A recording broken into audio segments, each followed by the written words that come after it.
This is the GORE CLUB Podcast with Steve Vessel, Ace, and Deathmetal Dave. Steve Vessel, GORE CLUB Podcast, in case you didn't know what you're watching or listening to. Anyways, before we get into this, I totally forgot to even add at the beginning of this episode, this is our 40th episode, so we're really happy to have. This is going to be a double Scream episode, and Corey, your fly's down.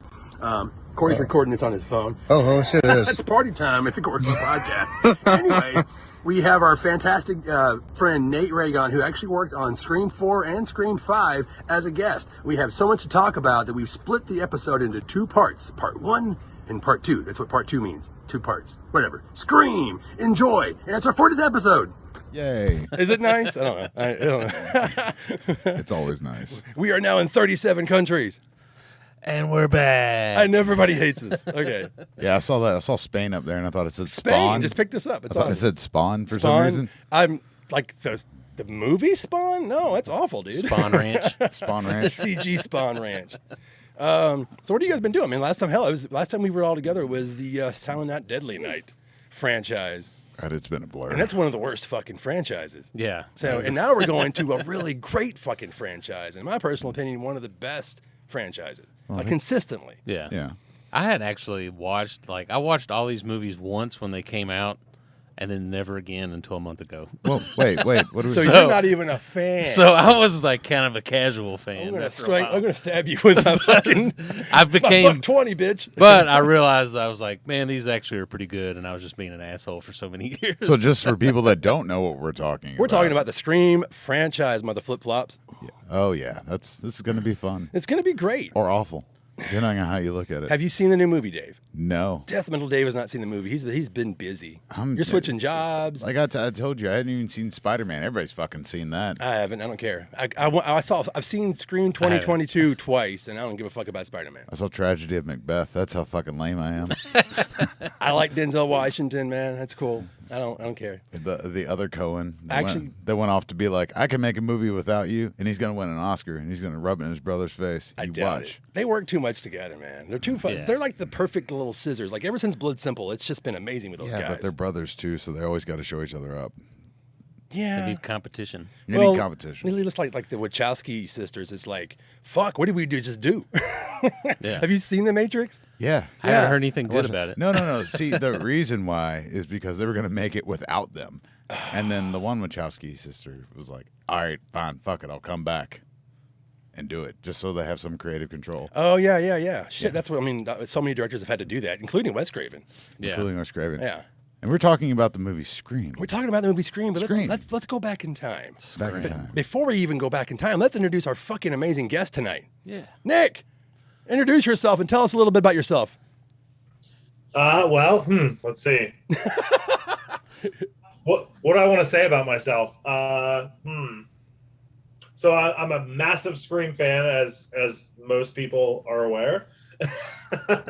I did, as far as my history with the franchise, I did like help on the making of Scream 4 as far as the look of Ghostface went.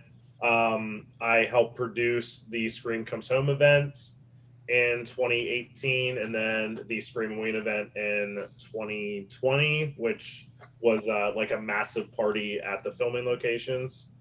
And then I helped on the most recent film with the same thing as far as the look of Ghostface went. Yeah, and you're awesome. You're also an actor. Yeah, I've been in a couple things. Don't shy away from the goodness. It's definitely not like my main thing that I, want to aspire to be. But yeah, I've done a few things. I looked up some of your roles, and Carousel the Second. yeah, Great. It was fun. That was super fun. I liked that the 3 roles that I found on there were sugar daddy, punk rocker, and meth addict. That sums up my whole life, dude. We've all been in low budget films and different either I do a lot of lighting and I've done acting. This motherfucker's done acting. This guy's done acting. And he's actually Deathmetal Dave has been in many bands and in touring bands. He's an ohm. So yeah, I mean we're we know what the limelight looks like. Yeah. And it fucking sucks. And I can see you've been playing Mortal Kombat with the Ghostface back there, so that's pretty cool. Absolutely. Yeah, he kicks my ass every time. He's good. He's good with those fatalities. So That's fucking rocks. For those of you who have no idea what we're talking about, we're watching. This will be on our YouTube channel. So Dave was commenting on this amazing fucking arcade game in Nate's house. That's badass, man. But so let's talk a little bit about this movie. A little bit. Okay, Let's just talk about it. What, little bit. Where did this come from, Steve? Well, I mean, if you want to really dig back in like the early days, I would say like Giallo, Italian films. I mean, I don't feel like digging into all that. We actually have done that before. And then, of course, you have the American slasher films, which everyone kind of now knows it really wasn't Psycho. It was more Peeping Tom. And if you've seen that fucked up movie, it definitely shows how it bleeds into every other movie after that. I mean, it's actually, there's scenes just completely ripped off at that time. And Hitchcock and he actually knew each other. The guy who made Peeping Tom. So that's fucking amazing. I mean, you have like the Neo, where there's like the three different kind of slasher genres. You have like 74 to 93. Then you have the self-referential, which is like 94 to 2000, and 2001 to now. Yeah. Is that about right? Yeah, basically, yeah, you covered it. The Neo slashers. So I don't even know. I mean, maybe it actually stops like 2013 or 2015. So I don't even know what the new generation of slashers even fucking categorized on. I'm too old. I don't care. Yeah. I don't give a shit. I don't know. Or Terrifier. That's the new slasher. Well, okay, Over think the about top gore. This subgenre is basically like the gutter of horror. I've always thought, it's like I hate that, but it's you have to kind of own up there, especially in the 70s and 80s. Yeah. You have movies like Maniac, where people absolutely fucking hate it. Yeah, I love it. It's amazing. It's so good. And you can look back on that and see like where people would be like upset, like feminists would be like, "Fuck this movie," and then now neo-feminists are like, "No, it's actually a great piece of art because it blah blah." It's a wild how things can change over time and be softened. And I mean, now Marilyn Manson's a fucking Christian, dude. Yeah. Things change. They do. Yeah. But the movie Scream changed a lot of things. It did change a lot of things. And think about where he got all these things, like Kevin Williamson. Who wants to start on, like, talk about, like, Wes Craven and how Kevin Williamson got together? Nate, you have anything on that? Just a little bit. Yeah, I mean, I know, like, Kevin, I mean, he said himself in interviews that, like, he wrote Scream out of, like, desperation. Like, he was starving and he couldn't get work. And he just kind of wrote it thinking like maybe this will be the script that will get noticed, that'll get picked up. And he's very lucky. He's one of those people in Hollywood that was just kind of had nothing, and then all of a sudden he wrote that one perfect script that somebody along the way read and was like, we need to make this. Of course, at the time it was called Scary Movie, and I believe there was like a very, very, very short list of directors considered, and Wes was in there somewhere. And he kind of famously said he really didn't even want to direct it. Right? That's fucking crazy. Yeah, he's trying to get away from horror for a while. But he just took the job. So, it's kind of one of those things where it's like Kevin wrote it out of necessity and Wes didn't want to direct it, but he accepted it. And then it was like the Weinsteins who produced it, they didn't even want Wes to direct it, but it was just such a weird like mix of everything just kind of came together in a weird way. Yeah, I think like Wes Craven was in the middle of doing like a remake of The Haunting at the time. Yeah. And then, fucking Jan de Bont came in afterwards and just fucked that movie up. Yeah, I know. And then like before that he did Vampire in Brooklyn, which was like a big stinker. Masterpiece. Well, to go back to what Nate was just talking about, that's the reason the Weinsteins didn't want him to direct this, because that movie was such a fucking bomb and nobody could figure out the theme. They're like, oh, it's going to be Scream is going to be another horror comedy. He just made a horror comedy and it's fucking awful. Even though Eddie Murphy wanted it to be like hardcore horror, and they're like, but you're Eddie Murphy, how are we going to sell this? And he's like, so him and Wes Craven lightened it up, and look at that piece of shit. Yeah, I know. I actually kind of like it. I haven't seen it in a while. I need to rewatch it. I don't know. I rewatched it last year. I thought it was pretty good. It's enjoyable it's enjoyable to watch because it's so fucking bad. But we're not talking about vampires. Well, I mean, think about Wes Craven's, like, what he has, like, his pedigree. He's got Last House on the Left, the Swamp Thing, the Freddy Shocker. Shocker's amazing, and it's I love fucking Shocker. awful, but it's so bad. But I fucking love that piece of shit movie. Yeah, I love it. Yeah, and he didn't want to direct it. And I can't remember if he was doing an acting or not a directing class or like he was at a film school. And somebody, after the story he has told is like, somebody's like, well, you don't really make scary movies. Like the last movies you were not very good. And he was like, fuck this kid. Oh yeah. I think he was like your last distancing few himself. movies you made sucked and they weren't scary. So it's like, okay, well, maybe I will do this one and make it really scary. Thank you. I remember like vividly going to see Scream. Like we all went to the dollar theater because we were poor. So we went to the dollar theater and we watched this movie, and the movie's like, you know, just ballsy because, you know, we'll get into the movie here in a bit. If you haven't, most of these people have probably seen it anyways, but like it's ballsy, the choices they make in the movie, to kill certain people and have all this stuff. And I remember getting out of the theater and one of my friends said to me like, we could do that. I was like, do what? And he's like, we can fucking kill people. Look how easy it is. I'm not friends with that dude anymore. Dave has been fired from the Gore Club podcast. There's the door, sicko. Hey, man, I told him no. I was out. I remember my experience when I went and saw it, because at that time, horror sucked. If you were like a hardcore horror guy, let's say if you liked like hardcore like bloody slashers and stuff, it was just bad. You had like Bordello of Blood, but then you had Tales from the Crypt Demon Knight. And Yeah. Demon Knight was just like, fuck yeah, that's a good movie. Yeah. So then you had like, I mean, Phantoms was getting ready to be coming out too at the same time.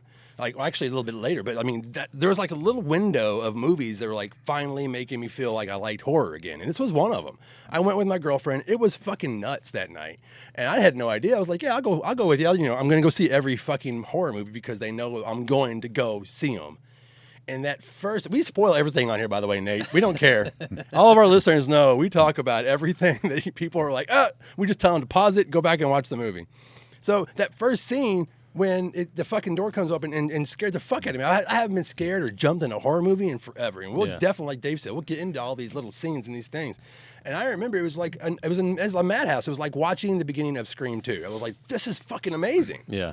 I'm the perfect demographic for this movie because I was 12 in the 7th grade when this came out in 1996. Did you sneak So in? I should have just been like the perfect, but we didn't have a movie theater in my hometown, and me asking my mom to take me one town over to see an R-rated movie was like not going to happen at all. So I watched it when it came out to rent, and then I watched it that like one time, and then I probably watched it again on TBS, and I was like, that's enough for now. And then we were doing Scream again, and I watched it again, and I was like, man, I've been just awful this whole time. Like, this movie's really good, and I've just been blowing it off like it's some teenage slasher movie or whatever. And what I really think I realized is that I just kind of didn't like what it spawned and not so much the movie itself. I can see that. Nate, what was your memories when you saw it? Yeah, When did you see it? I was 13 when I saw it when it came out, and it was. It's very common now, obviously, almost in everything. It's just, but at the time when it came out, it wasn't common to have any movie, let alone a horror movie, where the characters were actually aware of movies and were talking about them. So it's like you watch all these horror movies that predated Scream, and like, you know, nobody's ever like, oh, this is like, you know, Friday the 13th, or, you know, so right off the bat, when they're talking about these movies right in the opening scene, you're like, oh, I see, this is very different. Something's very different here. Like, these characters, it just felt more like it existed in the real world. And, you know, you got that different feeling right away of like, oh, these characters, they've seen all the movies that I've seen. Like, they've seen all these. So there was just something really different about it. And, you know, like you said, get into like the separate scenes, but like, I mean, the opening scene was just, it was crazy. Like, it just completely blew me away. It was really scary. Insane. I was in love with Drew Barrymore at the time, and I was Yeah, like, exactly. they'd already Yeah, killed her in the everybody first was. beginning of the movie. Just like I said, just the amount of balls to put Drew Barrymore on the cover and then be like, you know what, we're gonna kill her quick, Right? Yeah, I legit didn't see that coming. Well, you cast a bunch of television actors behind a main star, and Yeah. you're not thinking that they're going to be they're not going to last. Yeah. that was crazy, and that was probably another thing why you didn't think about like how this movie would matter, because then everybody was putting television stars in their movies, even though they kind of did that before, and they kind of broke the fourth wall. A few other movies. What Kevin Williamson did, but just blew everybody away, is his knowledge and the things that you even forgot as a horror fan, like the fucking Pamela Voorhees thing. Like when you see that, you're like, this fucking nerd gets me. Yeah. Maybe that's why I related to him so much. And my buddy was like, hey, we could just go kill some people. We're just like this guy. Right. And I didn't, I mean, personally, like any of those kids, I wanted to hang out with those fucking kids in high school. We would have, we would be fighting these fucking kids with our skateboards. But you follow them because you actually like these characters. You got to the point in the mid-90s where horror characters just sucked. You wanted them all to die. Yeah. And people forget, like, there's movies like The Thing where you want people to live. Yeah. And you like the dialogue. You like the camaraderie that they're getting through. And then this movie brought it all back. I think everyone was just sick of what had come before, even though they loved it all. Yeah. And Wes Craven had made some of that shit. Well, by the time this came out, like all the main horror franchises had either like wrapped up with their like Final Friday, and Nightmare on Elm Street was done, and like Halloween had come out with that one that Part 6 that just no one cares about at all. The genre itself had gotten so ridiculous and so over the top. Like, we hadn't sent Jason to space yet, but he was going there. He was going. He went to hell. He went to hell, and that movie is so fucking not good. But I love that. But that's the thing. That's what we're used to as horror fans then, or like in my case, it's just like, well, whatever piece of shit Full Moon put out this week. Yeah. We're abused what I'm watching. children, and we'll abuse ourselves by watching this shit. Whatever Roadrunner had in their video book. Really, even John Carpenter at the time, I think he'd done Village of the Damned. Village of the Damned, which man. I was like, God, I was just like, man, I love you, John Carpenter, but In the Mouth of Madness is I love that. It's the last one of his that I'm like, that's a fucking John Carpenter movie, man. yeah, it's great. It's no Ghost of Mars. Which is not a bad movie. It's a heist movie. I like, Assault on Precinct 13, but it just looks like a Star Trek TV show. Yeah. Like he had lost his good, Dean Cundy was gone. He was working for like fucking Steven Spielberg and shit. So he lost all those components that made it great. And this movie brought them all together. You got Marco Beltrami fucking making a fantastic soundtrack. And even he didn't know where was going to go with this. Yeah. And now we make fun of when you go back, you go, God, that soundtrack sucks. This, all these shitty bands. But they still put bands that I'd never heard of, like Bird Brain. And then you got Nick Cave. You've got all these things that fucking make it work. You can't get away. There's a Nick Cave song in this movie? Yeah, never. What? I wouldn't think there'd be a Nick Cave song. I'm so delighted that we're going to school fucking Ace on this. Well, man. I didn't know that. What song is by Nick Cave in this movie? I think it's something about his hands. I don't Is know. that a red right hand? I am so embarrassed. Well, let's just talk about this movie. Let's just talk about Scream. Let's talk about the first movie and the opening scene. Nate, how would you want to start? Where did we go? You were in the theater. You're about to be pissed off and delighted all at the same time. The opening scene obviously it really set like the tone for the movie, that not only are we having fun by having these self-aware characters that are talking about Friday the 13th, or talking about Nightmare on Elm Street and Halloween, but also they immediately let you know, like, oh, we're also not fucking around. Like, this is a serious, scary movie. And we're going to brutally murder and gut Drew Barrymore and hang her body from a tree and have her parents come and find her. Like, that's really fucked up. Oh, it's crazy because like she almost gets away too, and you're like, she's gonna make it, and then she just gets drugged back. Like, nope, stab. Not until isn't her boyfriend's name Steve? Fuck off. I knew you were going to say that. It's right there on his T-shirt. Yeah, it's right there on his T-shirt. And technically, if you ask Ari Lehman, Jason was in the first movie. Oh, God. Ugh. So if she would have just started arguing with that, like, I think she might have made it. She'd been like, no, it was wrong. It was Pamela Voorhees. And she'd be like, well, no, technically, she'd have mansplained, like, hey, Ari Lehman played first Jason. You can go ask him at his table. We're not first Jason. You imagine Ghostface is on the phone. He's like, what's the name of Ari Lehman's band? Like, first Jason. I think you know. I'm the Keytar King, and I'm going to send you some dick pics. Oh, wah, wah, wah. Anyway, that first scene is so iconic, and that's the thing that nobody saw coming. And even when you go back, and we'll get into other films as well, but like, fucking call 911, girl. Yeah. And even as a kid, I saw that scene where Drew Barrymore gets hung up and gutted. Now they've sped it up to get past the MPAA, because that's a whole other story. And then if you look at that, she is hung the exact same way that the first kill in Suspiria is hung. Yeah. It looks exactly the same. Now, I don't know if that was on purpose. I've never actually seen that in print or in an interview. At least I haven't. I don't know if you have, Nate. But I mean, you could put them side by side, and it's that fucking first scene. It's like, wow, that's a 10, man. It's and that kill in Suspiria is a 10. Yeah. And then you've got another 10. It's like, and then K&B comes in and just fucking kills it. And let's talk about K&B a little bit, because as you know, and maybe you guys know too, they had to sculpt the very first mask. Nate, would you want to take us through that? Yeah, so basically Kevin's script didn't really describe what the killer was wearing aside from a ghost mask. So they had to completely come up with a costume, and they had to find a mask. So they basically looked through, they went to mask shops and everything and looked for stuff and couldn't find anything they liked. So they started having K&B try to come up with something, and nothing came up. They didn't like any of the designs, the concepts. Those were awful. Those designs are hilarious. I saw some of the drawings on that. They're not good. And then when they were location scouting, it was actually at the house that ended up being used for Tatum's house. Wes Craven and the producer Marianne Maddalena found what ended up becoming, the Ghostface mask in that house. It was in one of the bedrooms. And they took it. They asked if they could have it. They said, yeah. And they were like, this is the mask. Well, they didn't have the rights to it. They didn't even know the company that made it. So they just gave it to K&B and said, hey, make something like this, but different enough that we don't get sued if somebody does come after us. So K&B made a bunch of different versions of this mask, like what smaller, and the eyes were different. And they actually started shooting with that mask, but Wes hated it and everybody basically hated it. They said, oh, the one that we found is so much better.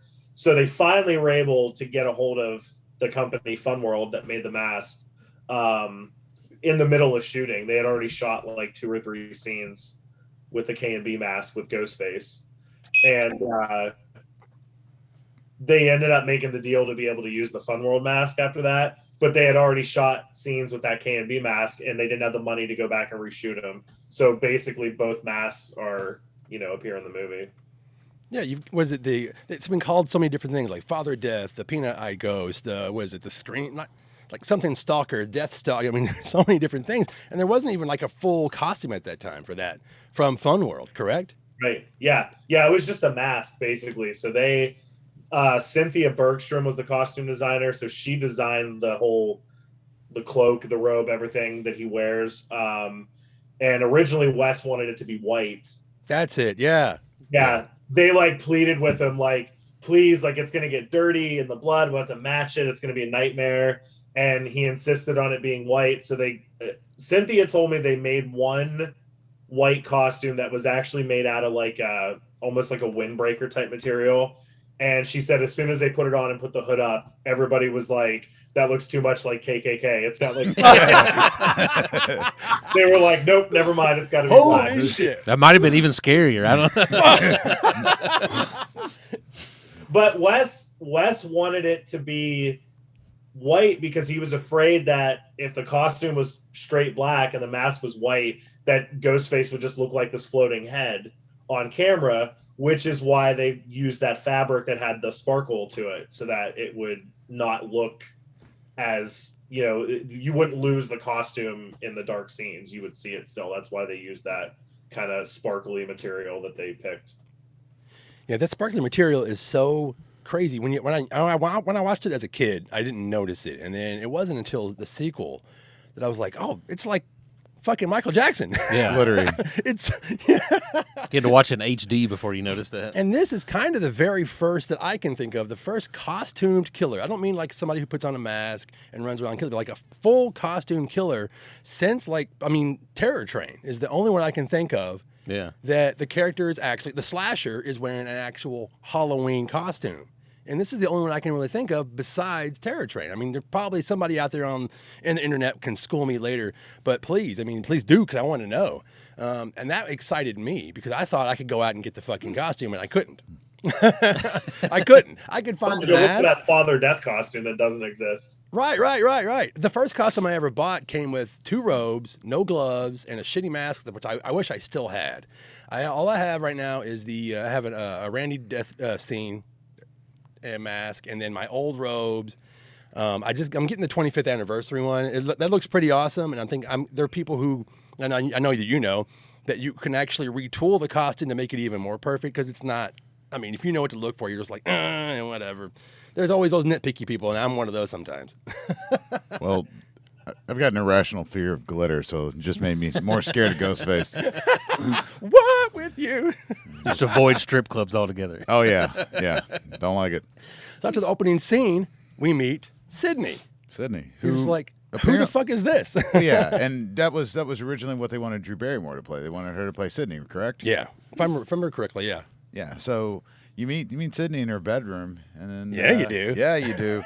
And then I made a note about this. And then you meet the boyfriend, Skeet Ulrich. What's his name in the kids movie? It's Billy. Billy, that's right. Billy Loomis. Billy Loomis. No coincidence. The names keep coming. There you have the Mackenzie's house at the beginning. Like, this is when like a horror nerd starts.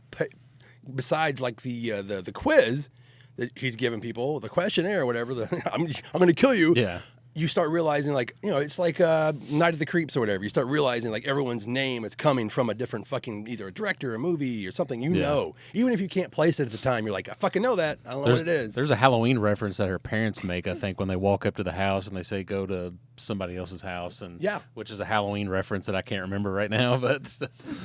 But that's before you get to he tells his wife to go to the Mackenzie's house, which is exactly what Jamie Lee Curtis does to the kids at the end. Yes, when she's like, "Hey, you go. I want to hang out with Mike." Yeah. I made one of my notes because Billy, jumps into her room through the window, and he's like, "I was watching The Exorcist, and I thought of you." Watching The Exorcist. Yeah, I say that all the time to my girlfriend. It's just like, so you were horny? Like what scene in particular? What scene in particular are we talking about? I mean, there's some really good throw-up porn. I don't know if you've ever seen it before. Yeah. So Exorcist, gagging. I don't know. It's 90. I grew up in the 90s. I've seen Rotten.com. She takes her cross down off the wall and is like, I'm just going to put this somewhere else. But they already put it in your mind that this is the killer right off, because he drops the phone. And you're just like, wow, first of all, I didn't have a cell phone at the time. I'm like, look at this rich fuck. Yeah, I don't think people realize that now, that in like 96, like nobody had cell phones. And he's like, everybody's got them. I'm like, you live in a castle, dude. Yeah, nobody had cell phones. Look at your best friend's house, you fucking rich punk. Yeah, like we were like cave people. We were making the last time I saw stove. Scream 1 in theaters was, I think it was 2015 when Nev Campbell did her first convention appearance at Texas Frightmare, and they had a screening at the Draft House. And beforehand, there was a lot of young people there. They were like, has anybody here not seen the movie? It was like half the audience was like, oh, I haven't seen it before. That's awesome. And literally at that line in the police station, when he's like, what are you doing with a cellular telephone, son? Everybody just busted up like laughing. And I was like, yeah, it is kind of funny now, isn't it? At the time, it was like, yeah, what are you doing with a cellular telephone? But now it's hilarious. There are several things in that movie that sort of weird you out if you think about it, like, because you go from Sydney's house, and then they go to school, and they were like, oh, somebody was murdered, and they're like, don't worry, we're at school, it's safe. Oh no! Even to this day, I never put that together because Columbine hadn't happened. All these things. Yeah. I mean, it's Deathmetal Dave bringing the death. It's just like things I noticed, man. It's like, cool. If I want to be safe, I'm not going to a fucking public school. I can tell you that.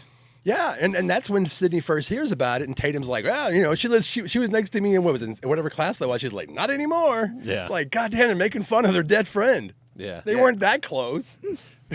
I always thought that they put Skeet Ulrich in that movie because he just looks so much like Johnny Depp, and he was trying to make a nod to like Nightmare on Elm Street, but apparently not, because when I listened to the commentary, like Wes Craven like pointed that out specifically, that he just thought he was a good actor, and that had nothing to do with his choice and him putting him in the movie. Yeah, he's like Johnny Depp meets Bud Bundy. Yeah, he's just And another thing that happens, like that, if you were watching it today and you'd never seen the movie, like police coming to your school to interview people, didn't happen then. Yeah. It's supposed to make you feel like, oh shit, something's going on. Like kids now would be like, oh okay, this is happening. They'd just be staring at their phone the whole time, be like, "Who died?" Yeah, but you brought up Johnny Depp. Yeah. Tatum's wearing the jersey, like a throwback jersey that's just like Johnny Depp from Nightmare on Elm Street. Oh yeah, I never. Even there's thought so about many that. things, God, man. Just little things like that, man. That's great. Everyone kind of focuses on the Casey Becker phone, but a lot of people don't focus on like she has 2 different phones. She picks up the different like a landline phone. It's black and white. That one's a very distinct phone. The Casey Becker phone itself is so fucking hard to find for like cosplayers. I've seen like the new brick one that's come out, and it looks nothing like it to me. It has like the shape, but like my mom had that fucking phone. I know what that phone is, man. Yeah. And you can't find them anywhere. Even that goddamn even Skeet's cell phone is so hard to find. Do you know what any of those are, like the originals at all? Damn it, Nate. The prop master told me that as far as Casey's phone went, he's pretty sure they just left it at that house that they shot at. Like, just kind of like, oh, here you go. Okay, we're going to leave this phone here, you guys. So, who knows? The owners probably used it for who knows how long after that and then probably got rid of it. Without even knowing. They probably should have just used a Garfield phone. Then everybody would have one. Now, if I It's like remember that ninja correctly, movie. did she accidentally call 911? Isn't there a story where somebody actually called from the set of Scream? There's a 911 call, and they actually had to fucking like, whoa, sorry. Was it? Yeah, was it had Drew Barrymore's something to character? do with like there's some kind of box they use that they had like the phone cords connected to, and it was like Roger Jackson was there, but he wasn't in the house. He was like they never wanted him to see Casey, to see Drew, and basically somebody didn't, as I understand it, somebody flipped a switch or didn't flip a switch when they should have or shouldn't have. And basically when she hit 911, it wasn't supposed to actually call, but it did. When 911 answered, she was acting and screaming and, whatever. So, yeah. So 911 was called. The operator was like, "Is this Drew Barrymore?" They are in California. Call E.T. He'll help you. Oh, fuck. They're like, man. "I love Poison Ivy." So this movie was edited by Patrick Lussier. Is that how you pronounce his name? He's a fucking great director, actually. I always think about like everybody that came together and made this movie good. The producers, was it Kathy Conrad, Carrie Woods, Kevin Mead Williamson, and then you've got Wesley Earl Craven. So when you go into the opening scene, I feel like after that scene, when you go in to meet Sydney, everything calms down. It's beautiful. No, it's the next day. Yeah. Everything's great. And then it's like, what she run into, where are we going with the next scene? We go to school. We found out what's going on. Yeah. Is that when we meet Courtney Cox. shows Yeah. up. Yeah. God damn, it's awesome. Gail Weathers. She's such a fucking bitch. Yeah. She is, like in this movie, I was like, man, I really hated her in this movie when I watched it. But then you watch the other ones and you're like, man, she's fine. She had to fight for this role Yeah. because She she wanted to be this role so bad because everyone knew her from Friends. Everybody knew her from Friends and that Bruce Springsteen video, and that was it. Yeah, that's right. The cast is crazy. I've got David Arquette, Courtney Cox, Nev Campbell, Skeet Ulrich, Matthew Lillard, Rose McGowan, a lot of people you've never even heard of. Jamie Kennedy. Randy was originally going to be like, well, what's the guys from fucking The Craft? What's his name? I can't remember his name, but he's in The Craft. He's in like Clueless. He's I forgot his fucking name. Shit, I don't know, man. Breckenmeyer? Huh? Breckenmeyer? Yes, that's it. Yeah, Frances Lee McCain is Mrs. Riley. She's in Gremlins. Yes. She's awesome. She's like the mom in Back to the Future. She's Leah Thompson's mom in Back to the Future. She's in Stand By Me. She's Geordie LaChance's mom. She's very recognizable, and she's like has a very small role in Scream. And I'm like, nerd. Yeah. She's You also- everybody's mom. You also got Linda Blair playing the reporter as well. Yeah. With a cameo Fucking there. Linda Blair, Henry Winkler, Leaf Schreiber. Before anybody who knew who he was like basically a nobody at this point, right? He basically his role was like as an extra almost. He just kind of he's in that one news clip for like 3 seconds, getting put in a police car, and that's it. Yeah. Now, see, I thought that he was filming Phantoms when they were filming this, and they asked him to do a walk-on role. If somebody can ever look that up, that'd be I think awesome. that is what he. I think that is true. Yeah. Corey, can you His sing it for hair, us? I think his hair is exactly the same in both movies. Yeah. He's such a creep in that movie with Linnea Quigley in that scene. Oh, yeah. We've had Linnea Quigley on the show before, and we've talked about that scene. She is the dead woman in the bed in Phantoms that Liev Schreiber's like hitting on. It's a true story. Let's see. And then Wes is Fred. Now, when I was a kid, I just thought he said friend, not you, friend. I didn't actually know until I got subtitles on my DVD. Yeah. I was like, oh, his name is Fred. He's the fucking Wes Craven is the janitor Fred wearing the goddamn Freddy sweatshirt. It's fucking great. Then you've got, nobody talks about Kenny the cameraman. Yeah. So it's W. Earl Brown, and we brought him up recently a few episodes ago because I was talking about his biopic of Meatloaf, and Meatloaf just fucking died. Oh man, I guess you got Derek's powers now. I know. Derek, our old co-host, could name somebody and they would just drop dead. And for the record, 2 days before Betty White died, he said, "There's no way that bitch is making it to 100." God damn it. His words. That's why Derek got fired. And then you get like Lynn Macquarie is Maureen Prescott. Lawrence Heck is Hesh or Heck. I never know how to pronounce people's name. I'm the worst, especially with Italian names. Is Neil Prescott, and Joseph Whipp is Sheriff Burke, and he was in A Nightmare on Elm Street as deputy the deputy to John Saxon in A Nightmare on Elm Street. Oh yeah. Oh yeah, He's moved up in the world. yeah. Now he's the sheriff. Yeah. Maybe we should investigate this dude. Shit keeps happening around him. But before we go on with the scenes, let's talk about the actual character of Ghostface. Ghostface is like played by 6 people in this movie. You have You have Roger Jackson as the voice, and he was like the original Mr. Mucus in those old Mucinex commercials. Oh yeah. I looked up his The original credits one. are crazy. He has like a million. Yeah, credits. he's like Frank Welker when it comes to his credits. I mean, he's actually the translated voice to the Mars Attacks. Martians? Oh yeah. Let's see, Dane Farrell and not Farrell. Who else played Ghostface in this one? Is it God damn it. I don't Maybe know. that's part 2. I mean, there's so many A people. lot though. It's like Dane and Lee Waddell. Yeah. Played him in all the K&B scenes. Like he was like the first one. Tony Cecere. There's a bunch. Everyone, not that Dane doesn't deserve credit, but everybody's always like, "Oh, Ghostface is Dane Farwell." Really not. Like he played Ghostface in like a couple scenes in the first one. He played him like a couple scenes in the second one. He didn't do anything for the third one. But the fourth movie, he pretty much was the main person in part 4. But yeah, there were just so many. Basically, anybody they could get, they stuck him in the costume. So It's almost like Halloween. It's just like, you get in there, put on the suit. Well, we'll get to that that sequel. There's actually a sequel with Michael Myers actor who's actually played one of the Ghostface in one of the sequels. We'll get to that one though. This is also loosely based on the Gainesville Ripper. Yeah.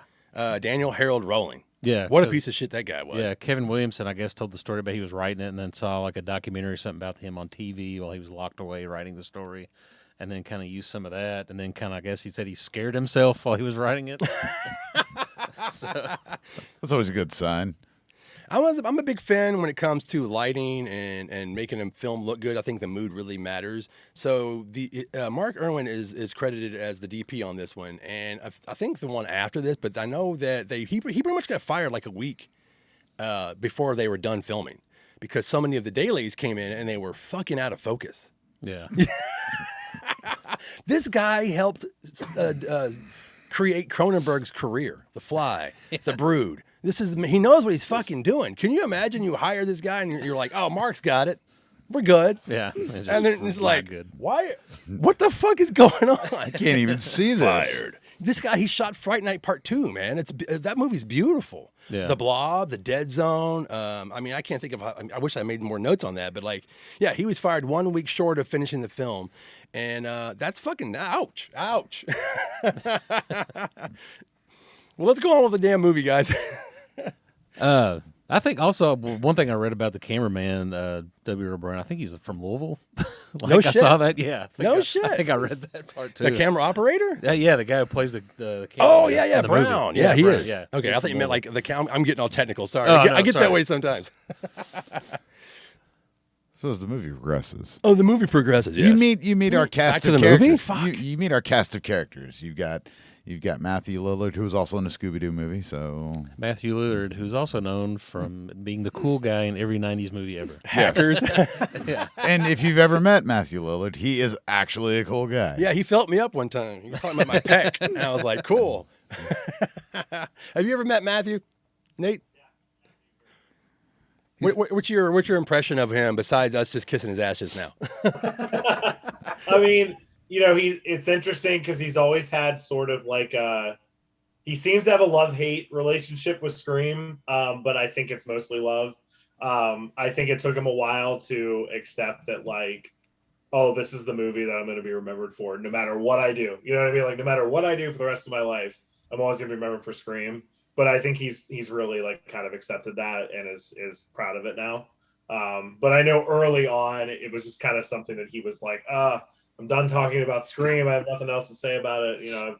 I've done so much else in my career. But yeah, he's really embraced it. So.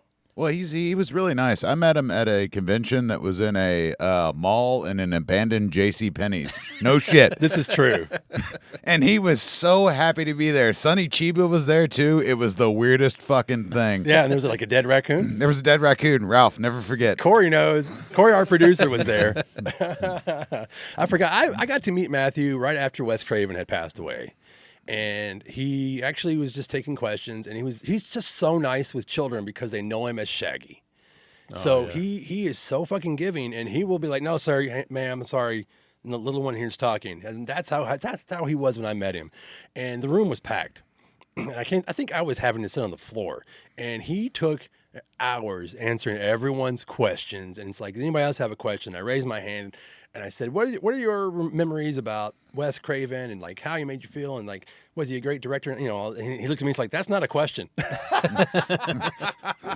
I was like, well, I mean, Miss Wes Craven. So, and he went on to lament about Wes Craven in ways that I actually not have heard anyone else. I mean, everyone does, everyone misses Wes Craven, but I don't know if they had a just maybe because he was nervous on the set or whatever. Because he and Jamie Kennedy were trying all kinds of new shit. They were playing off of each other a lot. To where Skeet Ulrich was like, "Is this a fucking comedy? Like, what are we making here?" And he didn't know because he was being a serious actor, and that worked for their roles, I think. So if you think about like take Skeet. Take Billy Loomis' character out. It's like a goofball fucking guys making jokes and being stupid and being. Matthew Lillard, he's just spitting the whole time. Yeah, he's in he the does. movie. Even when he's trying to be everywhere. normal. Yeah. And he's fucking the hottest chick in school. Yeah. Oh yeah, she definitely is. Well, he's rich, man. Yeah. He's got 2 cell phones. Yeah. Plus, Matthew Lillard was also an SLC punk, which is the thing that I love him most for. Oh man, that movie, it tears me love up a that little movie. bit. I think everybody remembers that movie. Yeah. Heroin Bob. But yeah, you're introduced to everybody at the fake school. It's not even at the school because they couldn't even film at the school they were originally wanting to, right? That's why there's like that credit at the end of the movie. Oh, they kicked him out. Yeah. Yeah, they were all for it until they like got the script and read it, and then they were like, "No, there's murder," and no, we're not doing that. Can't have murder and violence in schools. Basically, they completely prepped to film at that school, and then they were like, "Nope, not happening." So they ended up going to the Santa Rosa Community Center, and they just turned it into a school because it was, I believe, it used to be an old school, so it was perfect. Yeah, I mean, you're gonna make a movie called Scary Movie, and wait a second. Yeah. Oh wait, no, we have to change. We changed our mind. Like, fuck off. Like they get all like high and mighty and moral about it. Like after a while, and I think there was another movie filmed there before. Like I can't remember what it was, but it wasn't memorable enough. Bordello of Blood. Yeah. I don't know. But somebody, some non-exploitation film was filmed there. Who knows? I think somebody brought up the fact that like whatever the school board didn't want them there, and then later on that some person on that same school board got fired for like some kind of sexual misconduct. Oh, that is correct because Yeah. the guy who was most vocal about it ended up being, and that I think there's an interview with Wes Craven talking about that. Yeah. So, and he's kind of like smirking. He's like, yeah, who's the sicko, dick face? Yeah. He's like, I'm just making movies. Yeah. And he came from a very religious background. Like I forgot, I can't remember what religious sect he came from, but whenever he left college, he was like, no, let's make Last House on the Left. Yeah. Holy shit. Let's have some fun, guys. Right? Well, anyways, so in Sorry, the movie, Dave, in the movie, Plot? we have plot because Gail, you said Gail comes to the school. Gail comes to the school and she wants to interview people, and she's like, hey, Sydney, you think this could possibly be the person that actually murdered your mom and not the guy that you think did it, Cotton? Because we talked about Lee Shriver, who's in jail on death row. And Gail's determined. She's like, he's not guilty. You're fucking wrong. And there's this. She's a good person. Gail is a good person. She is only there to help people. Money does not motivate her. Gail Weathers, the true crime podcaster of the 90s. Oh, my God. Yeah. And like Oliver Cameraman or like the drummer from Spinal Tap, they just keep dropping, fucking blowing up and shit. So go ahead, Dave. Lead us through it. Okay. This Ghostface comes back. I'm sorry. He comes back. I almost had to walk out because I can't breathe. Just in and out. All right, so. See, I got some weird notes here, man. Like, so I'm gonna have to go back. I can't wait to hear these notes. I got something about Richard Gere and gerbils because they make the Richard Gere gerbil joke. Oh, that's that night. Yeah. Oh, yeah. Is that later? Or is that then? That's the night after. Yeah. Oh, the night after. Yeah, they make the gerbil joke. So, like, just think about that. It's immortalized now. It's on film. Yeah. Some shit that we believed when we were kids that Richard Gere was shoving gerbils up his ass. Everybody got on their shitty dial-up fucking internet and tried to figure out if that was real or not. I mean, if I ever saw him at a convention, I'd probably just have to ask. Oh, Be like Richard Gere's going to fucking bottom out and start doing horror conventions? I don't know, man. I've been to Mothman Fest. Maybe he'll show up one year. You can get his room from Mothman. Oh, my God. Can you really? It's gerbil infested. Oh, fuck off. So let's skip to the night. This is when Sydney gets her first phone call. Okay. Ring, ring, motherfuckers. First phone call ever. Yeah, she's never had a phone call before that. She's a teenage girl. And it's great because the realism in her when I've seen her in The Craft, and I never connected the dots. I was like, I didn't know who she was. She's still brand new to me. Party of Five. That's right. Yeah, Party of Five, and she did The Craft, but she did The Craft before this because that's how her and Skeet actually met. He's the rapist guy. I can't wait to have him on the next set. It's great. Oh yeah. Yeah, he's a piece of shit in The Craft. Yeah. Sydney gets the call, and then Ghostface comes for her, right? A little bit. Yeah. Yeah. A little bit. He's thwarted by a closet door. That's one of my favorite things in these movies is how like human that they make the bad guy in the movie, because other movies like Freddy and Jason are going after you and like they're like invincible until the Michael end of the Myers movie. would have kicked that door the fuck in. Ghostface is like he's just getting beat up through the whole movie, like all the time, just hitting doors and like falling down. Can you just get closer to me, please? Well, okay. If you think about the director of this film and you look at the very first of Nightmare on Elm Street and then you look at Shocker, both of those guys get their asses kicked. Like Freddy Krueger's not perfect. He falls around, especially when Nancy figures shit out and gets the booby trap book, right? She's knocking him all over the place. So it's kind of like Wes Craven wanted to take Kevin Williams' script and then make it even a little bit goofy. Because if you just watch a couple of those scenes, you're like, this guy's fucking awful. He's falling all over the place. Well, I think like whenever she opens her door and it like hits the other door, the closet door. So like they said they tried to find a house forever that had a door like that because I think like I think Kevin Williamson said in his bedroom when he was a kid they had that door like that and he'd always lock his parents out. But they couldn't find a house like that anywhere, so they had to build in that house like the doors in the side of there so that when they opened it they would connect right there. That's a so great that she could get away from it right there. And I was like, that's a lot of work just to go into like just two doors like stopping each other right there. But you remember because her dad tries to come in. We're skipping ahead. And yeah. Well, that was before. Yeah. Actually, yeah, you're right. Yeah, Her dad's trying to come in when Billy's there. That's right. But now that Ghostface is there, Billy comes back to save the day. Everybody, he's a hero. Yay, Billy! He drops his Nokia. We can't call it that. He drops his cell phone, and it's just like, holy shit! And here come the police. He's like, that motherfucker's got a cell phone. He's like, what are you doing with that? He's like, I was just trying to play Snake. The fuck is Snake? It's a game that you used to have on cell phones. You used to have it on your Nokia cell You phone. fucking game nerds. All of you. Game nerds. So at this point, it's established that, like, oh shit, this Billy guy, he's into something. He's into something. He's a red herring. He is definitely well, I mean, just from watching movies, you think like, all right, is this the guy that's actually the killer, or is this the guy that they want me to think is the killer? Yeah, that's where the whole giallo kind of like theme that I love, because I love whodunits. I love like fucking Murder, She Wrote. I don't give a shit. I love Columbo and all that goofy stuff. And so this movie, it just, definitely it nailed that part. Like, it's the killer. They want you to think everybody in the movie is the killer. Like, even the sheriff at one point is like a suspect because he has the same boots as Ghostface does. Yeah, Nate actually made a video about the shoes, correct? Yeah. And what did you ever find out about the first movie's Ghostface? Motherfucker. Yeah, 25 years and nobody's figured it out. And when I finally got in contact with the costume designer, who I'm now really good friends with, I was like, this is it. I'm talking to her. I'm going to get the answer. And she was like, I have no idea. I don't remember. And I'm like, oh. I think she told us she thinks she maybe got him at Sears, which would have been in 1995. And of course, as soon as I threw that info out there, all these like hardcore fans were like, nope, I went through every Sears catalog from 93 to 96 and there's nothing in there like it. And I'm like, I don't know then. Jesus Christ, that's some... I did the same thing.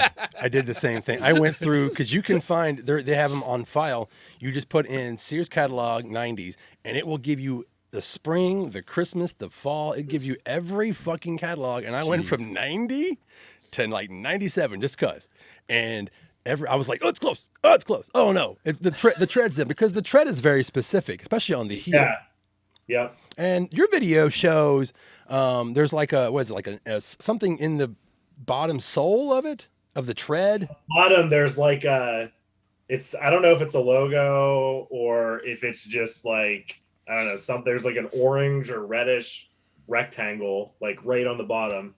But of course you can't make out like what it says, if it says anything, but that's the latest bit that we have because you couldn't see that detail until the 4K came out. As soon as the 4K came out, all of a sudden you could see that. So we're like, crazy. Oh, we got some kind of logo or the shape of a logo. So now people are looking for any boot from the 90s that has like that exact shape and color on the bottom. I'm gonna hop on this bandwagon. Now I sort of want to know. Fucking Sherlock Holmes over here. This is what we do. This is what nerds fucking do, man. Feel like I'm just gonna mark everything out. So when you were looking at that Sears catalog, did you get a Sharpie and mark on your screen too? I did have. You're like, ooh, I want one of those. I didn't have Sears catalogs as a kid. I got the service merchandise. I don't know if that's a store where you are at, but here in Louisville was where we are. We had service merchandise, and it was like a goddamn Bible. Yeah. Every fucking Christmas, it's like circle and put it in like Peter Billingsley in Christmas Story. I'm like putting this in Mom's magazine and put this in Dad's porno. Everybody's gonna find my shit. Well, pre-internet, some of us all we had was the Sears catalog, and you had to make do with what you had. Look, dude, I'm not talking about masturbating. You fucking pervert. Yeah, I mean the 4K. I haven't even seen the 4K. I still have like the old VHS and the DVDs and that kind of thing. I pulled out my old VHS, double VHS with the phone card still unused. I don't know if I can use it anymore. I love that set. Yeah, I still have mine too with the phone card. Yeah, and I was like, I'm never using this card. And I remember this came out because DVDs were starting to come on the rise, and they wanted to give you the experience of having the commentary because it's the same movie on both ones. Yeah. But one of them has audio commentary. And Yeah. I was like, mind blown. Yeah. And then my friend's like, you could just buy a DVD player. I was like, I'm poor. I spent all my money on this Scream 2 tape set. Right. I got that at Suncoast, I think. It cost at least $50. Yeah. And then we can get to the merch in a little bit. Holy crap. There's so much fucking merch. We'll get to that. But Yeah, but go ahead. I'm sorry. It's plot. more phone calls. Yeah, more fun. This movie is about calling people and making vague threats, and then sometimes following through. Yeah, just a little bit. So we get another call. Do we? Yeah. Okay. Yeah. Sorry, I'm really tired today, guys. Dave worked from like sun up till just before he got here, guys. Yeah. But as I'm going to put the link of Nate's video on the description of our YouTube channel on this video, so whenever you see it, you can just click on that motherfucker and go right to his channel and see what we're talking about when it comes to the boots. And I'll do that throughout the this, unlike on all of our YouTube channels. Like if you want to see something we're talking about, you can just click on it and go right to it. So, I'd like to think going back to that in the bathroom scene, the girls walk in and the one girl's just wearing her cheerleading outfit to school because that's what you did. oh yeah, It was But warm. They just walk in, and they just start like just sex shaming her, like her and her Completely mom. not- I'm just yeah. like, it's like, so what? You like to have sex? Like this whole movie's just based on like, it's like your mom was a whore. I'm just like, and then you're just like, it's like maybe people just like to have sex, man. Like, what are you gonna kill people over it? yeah. This is 1995. But we don't talk but about back then sluts. it was different. Yeah, yeah. And she. That's a really heartfelt scene. It's like, fuck. Yeah. These bitches deserve to die, and they don't. I know. I'm like, I wanted them to die. It's like, come out of the stall. She's gonna come out Duke slaying. That's the first time we get a really good close up of the boots. Yeah. And the bottom of the costume, and that's when I see it, I can see all the sparkles in the fucking row. I'm like, oh fuck yeah, it's Michael Jackson. Yeah. What? Don't look at me like that. And just moonwalk over to you and stab you in the face. Moonwalk and stab me. Fuck you guys. So the police track the cell phone that was calling Sydney, and who does it go to? It goes to her dad. Yeah. She's So a daddy's her- girl. So her dad may be the killer now. Yeah. You're like, oh shit, Billy's cool. He's good. Yeah, he's good. He was in jail. How could he? Yeah. How could he possibly have done this? He was in jail, and somebody's calling and saying horrible things to people. He got out of jail, went right to school, and didn't even wash his hands. No. Because that's what he says. I was in jail. In the same white Like, T-shirt. Dude, yeah, he's wearing the same clothes. I don't know about you, but I'm sleeping all day and jerking off, and going, maybe I might go to school the next day. Fuck that, dude. I just got arrested, Yeah. and I'm fucking 16. I mean, he just was in jail, and he had his Zabo, and it just went on. Zabo. For you that don't know what a Zabo is, Bologna sandwich. If you've ever been to jail, it's a fucking bologna sandwich with soggy cookies on top, and they wrap it in cellophane and give it to you at lunchtime. You can get about 3 cigarettes out of that. I've never been to jail. Anyways, things are working. Now we're moving. I know we're moving all around, but what we do. I think we're about to the point where Randy in the video store, Movie store. Famous scene. and he's in the video store talking about like, oh, it's not a normal horror film. It's he starts going on and on about it. I can relate so fucking hard to this scene because I worked in a video store for years. Nate, were you a video store kid? Yeah. Did you work in one? I did actually. Oh yeah. Wait, which one? We're all connected. Wait, was it? It was called Video Warehouse. I worked there for I think almost 5 years. I worked at like Hollywood Video for like 12 years. I had just given up on life. So, but it was fun, man. Except was- all those yeah, it goddamn was very Disney fun. movies. I literally just sat there and watched movies all day. That's all Yeah. I did. And the best part is you can ruin people's lives by giving them a movie. Yeah. Like, hey, Yeah. I need something for my kid's birthday party. Be like, here, take fucking Maniac. Dave's malicious. Oh, man. I've done some horrible things to people. I remember one time, just to get off on a rant, I may have told this story before, but a guy came in and he was always like, I like fucked up movies. And I was like, okay. So I bought him a copy of August Underground Mortem, and I just gave it to him. And like he just never came back. Some friends of mine made that movie, and yeah, they probably clap every time you mention that. I love that fucking story. It's just so good. It was just the guy was just like, no, man, I'm into hardcore gross shit. I'm like, okay. Fred, if you're listening, we love you. But it was very relatable when he's talking. Pittsburgh, right? That's not far Yeah. from me. Yeah, Fred and Shelby, they were fucking amazing human beings. And Jason, Jeremy moved out to California and do special effects. Yeah, man. So anyways, All right, so school's canceled. goddamn, we're on a whole nother. People are dying. School's canceled. Henry Winkler's there, and he's gonna save the day. Except he gets fucking murdered The too. Fonz. They said they had to kill Henry Winkler there because there hadn't been a murder in so long and during Yeah. that part of the movie. You have to think about Bob Weinstein and Harvey Weinstein at this time. They didn't. Dimension had just started. Like Yeah. their horror label was just kind of a thing. Do you have any comments on Dimension or like any of that kind of shit? Yeah, like, Yeah, like Dimension was like newer. It was like their horror label. I think later it kind of became their like straight to video label. But yeah, for a while there it was just like boom out of the gate, like Dimension. It was like, here's Dimension, and we're gonna give you Scream and like Phantoms, just all these like Night Watch, crazy random horror movies that all had like the same poster. I don't know if you remember Halloween that. H2O. Like they were all like the floating head poster, like all sexy. of them. That was Sexy in and my scary. That's in my notes where it's just the floating heads of teenagers.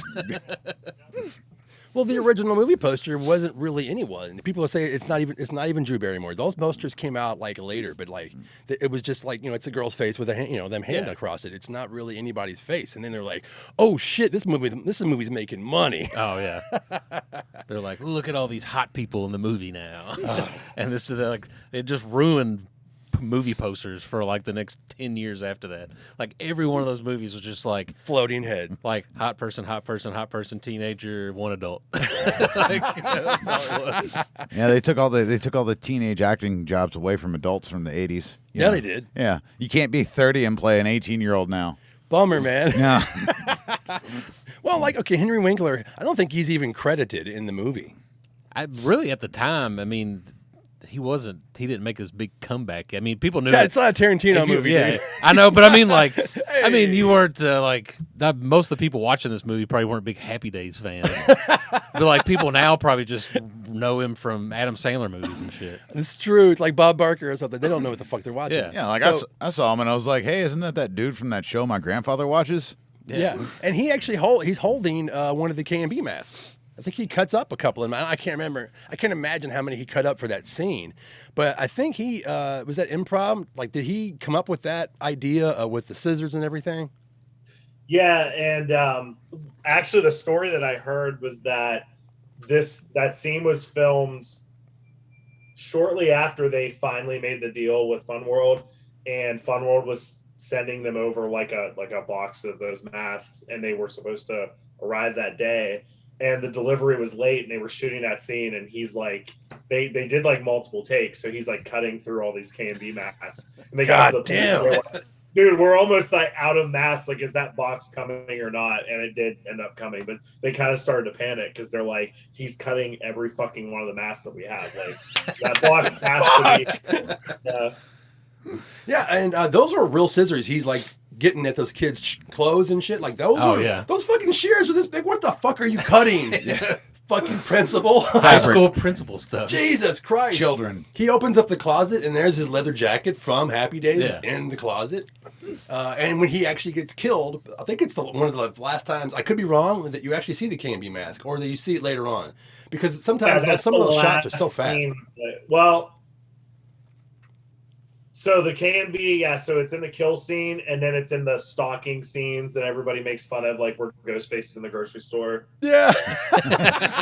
He's got to get apples too. That's, I think, one of the last times you see it, yeah. That was a ballsy move for him to be in the grocery store, man. Especially with a murderer on the loose. It's not even Halloween. It's not like Michael Myers gets in the car and drives around. Jason Voorhees gets on a bus in part 2 and goes to the apartment complex to kill, to kill her, and then gets back to the camp with a bag on his head the whole time. This is way ballsier. Yeah, just going around stalking people. But hey, you know what tonight is? Tonight's the party. Yeah. They're like, everybody's being murdered. Let's have a party. Oh my God! And let's go back to the video store real quick. Oh, sorry. There's a scene that if you go back and look at it now, which I know all Scream fans know, is that when Stu and Billy are basically back to back with Randy, the look in their eyes is like, you're like, holy fuck, especially Stu. He's just loving it because he knows, it's like, you have no fucking idea. You're talking about prom night and shit, dude. Yeah. You're in it. He's like, I mean, he basically does the like foreshadowing the end of the movie where he's just like over his shoulder and they're like looking at each other. And he's over there like, it's a simple formula. They're like, you fucking nerd. I'm going to kill the shit out of you. Yeah. The woman in the background, they actually, Wes Craven talked about how trying to find the right person to give the right shitty look to Randy when he's talking about trying to fuck Sydney and then shitting on Billy in the horror section. And she's just like, and just walks away. I was like, shit, man. She's like, I'm just trying to rent Happy Gilmore, and this guy's over here raving about fucking prom night. And I don't care. But yeah, I just had to go back on that one scene because when you go back and look at it, it's so fucking telling. And you know, if surprise, there's 2 killers in this movie, motherfuckers. If you haven't seen Scream, why are you listening to us right now? But anyways, yeah, I love that scene, and I love going back and you can it's just so telling. It's so great. And that's the thing about this movie, and people have done it since and before, is like going back to watch a movie again and again and again to see all of the little notes that are in there. Also, when he says prom night, it pans over to a poster of Mother's Boys starring Jamie Lee Curtis. Yeah. Even the scene at the fountain when he's describing how they killed Casey. So that's the thing that some people talk about is like who is killing who and when. What are your thoughts on that? So I think pretty much it's as far as Scream 1 goes, everybody. I think it's been like pretty much solved that it was mostly Stu for the most part doing the killings. Obviously, it's believed that Billy is the one that killed Tatum just because Stu was actually in the party at the time, which is interesting because I've had a lot of people say like, well, it doesn't make sense because after Tatum's killed, Ghostface kind of slowly goes back into the house. And then next thing you know, Billy shows up at the front door. So it could have been him. But when we were at Scream Comes Home at the actual house, we figured it out. There's actually a side door to the house that goes outside that's not seen in the movie anywhere, but it's right by the kitchen. There's literally a door that goes outside right by the kitchen. So it makes sense why they didn't show it because literally while they've got Sydney in the corner, like there's literally a door like 3 feet from her. And it's right off the garage. So in my mind, like Billy kills Tatum. He goes back into the house, leaves the costume there for Stu, exits that door, then comes around to the front like he was never there. Fuck. Yeah, and I think you can actually stay in that house now, can't you? That's nuts. I love that. It's an Airbnb. It's an Airbnb. I don't know if it's an Airbnb, but I have seen links. Where's that at? It's in wine. It's like in wine country, California, right? I don't know where the first where Stu's house is. Santa Rosa. Yeah. Yeah, and you said you've been to it? Yep. That's fucking amazing, man. So that's the question I've always thought. When you're looking at the house straight on, there is that door to the back of the garage. Is that the one you're talking about? Like, here's the front, here's the garage. It looks like a door. Yeah, so when you go, like, when you're on, like, the porch that you see in the movies, like where Dewey's at, when you walk in that door, basically you're in, like, the front foyer where, like, the staircase goes up that Billy comes down, whatnot. And then if you walk straight ahead, if you just keep walking straight, like past the living room, which was actually the dining room, but they made it into a living room. Then there's the back door that also goes outside. You do see that in the movie, but in the kitchen, when you're literally in the kitchen, right beside where they have Sydney cornered is a door that goes, it's like the side door. It just goes side porch. And that's why they never show it because obviously she could just go right out that door. But it is there. But basically, when you're in the kitchen, you walk through like a little hallway, and then there's the door that goes into the garage. Speaking of the garage, we got to talk about this kill scene. Oh, Tatum. It's a cold garage. It's a very cold garage. It's the coldest garage you've ever been in. She's the beer wench.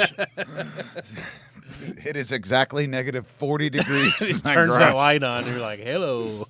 But yeah, so she walks out to get Stu a beer because he's being a prick, right?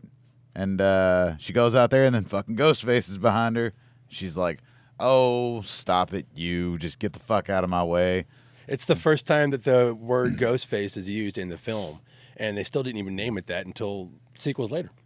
Yeah. Carry on. Sorry.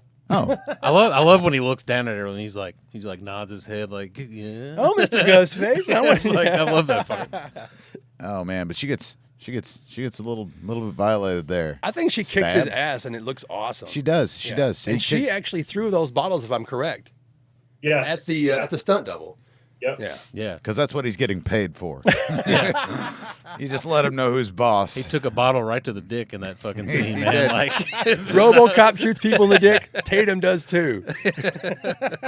But then then her death scene. She's trying to get through the little, I guess, doggy door in your garage. Yeah, I don't know. It's like a pet door. Is that what that is? Is it still there? No, that's not there anymore. Fuck that place. We tried when we did the event there. We tried to have the owner. We're like, we'll pay to have a doggy door like put in, and then we'll like pay to have it put back. And he was like, no. And I'm like, oh my god, the photo ops would have been amazing. Yes. Holy shit. But apparently, that's something I read, because she gets caught in the doggy door, and it's the most goddamn powerful garage door you've ever seen in your life. Like the one at my parents' house, like you could fucking throw a rock at it and that shit would fall. Like the motors in those things aren't that good, but this one, it'll fucking cut you in half almost. oh yeah. But the thing I read was like the reason why she had the sweater on is because like she kept like falling through it. Like they couldn't keep her in the goddamn thing. So I thought that was a cool. No, that's amazing. That's the best kill in the. That's my favorite kill in the movie. That Because is- it's probably, besides the opening scene, that's probably the second most gruesome one. Because her head just gets smashed right up there when they get up to the top. Well, that's just not just gruesome. Like like how many movies have you saw like watched and been like, that garage door is gonna kill somebody? Like the only time I've been scared to see somebody die from a door falling on them or something like that was like Indiana Jones. But I was young and I didn't know he was gonna I'm live. getting too old for this I shit. didn't know there were a bunch of sequels at the time. I mean, think about that, the party scene, and it talks about the 90s and what you were going back to is a time much more of innocence. Like, there's a fucking serial killer on the loose, or at least a spree killer or a mass killer, and they're like, let's all get drunk and party, even though there's a curfew. And everybody's like, just normal with it. Yeah. Hey, but the cops showed up. The cops showed up to make sure nobody gets too Yeah. fucked up. Yeah, Yeah. Dewey and Gale show up. Yeah. Let me tell you what didn't happen to parties when I was in high school. The cops, when they showed up, they weren't like, nah, it's fine, everybody. It was like, everybody's like, get the fuck out. And everybody was running. He walks in, takes the beer away, and says, have a good time. Yeah, you kids. And we haven't even really talked There about. weren't body cameras back then. We haven't even really talked about Dewey. Like Dewey, the deputy, David Arquette. David Arquette coming from a fantastic family of actors. Oh, yeah. Arquettes. Yeah, man. His That's dad- what they are called. Yeah. They're called the Arquettes, guys. Good job. His dad's the sheriff in the second one. I know. That's right. Okay, that's all I got. He's the bumbling cop, and people know that. He came from like Buffy the Vampire Slayer, fucking what's the other? I mean, he did like all these teen movies, and then he gets this role, and I think it was supposed to be like a steroid guy, like a big buff dude. And do you have any stories on that? Like any knowledge to throw at us? Basically, Wes just loved David. He loved his audition. And he was just like, we need him in this movie in some capacity. So they just basically changed it to, a bumbling idiot. I kind of didn't like a that. when I was- lovable idiot.